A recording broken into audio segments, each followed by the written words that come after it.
ആറാം സ്ഥലം. വേറോനിക്ക മിശിഹായുടെ തിരുമുഖം തുടയ്ക്കുന്നു. മിശിഹായേ, ഞങ്ങൾ അങ്ങയെ കുമ്പിട്ട് ആരാധിക്കുന്നു. എന്തുകൊണ്ടെന്നാൽ വിശുദ്ധ പുരുഷനാൽ അങ്ങ് ലോകത്തെ വീണ്ടും രക്ഷിച്ചു.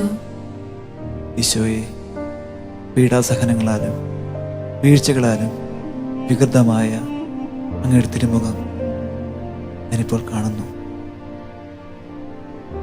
അധികം പേരും അങ്ങയെ കരുണയില്ലാതെ നോക്കി നിന്നു. എന്നാൽ വേദനിക്കുന്ന ഹൃദയത്തോടെ ഒരു തുവാല കൊണ്ട് അങ്ങയുടെ തിരുമുഖം തുടയ്ക്കുന്ന വേറൊനിക്ക് എൻ്റെ ഹൃദയത്തിൽ ഇപ്പോൾ ഞാൻ കാണുന്നു. ഈശോയെ, ഞങ്ങളുടെ സ്നേഹമില്ലാത്ത പ്രവൃത്തികൾ അങ്ങയുടെ മുഖം ഇപ്പോഴും വികൃതമാക്കിക്കൊണ്ടിരിക്കുന്നു. വേദനിക്കുന്ന മുഖം അതൊപ്പിയെടുക്കുന്ന, ആ വേദനകൾ മാറ്റുന്ന, ആ മുറിവുണക്കുന്ന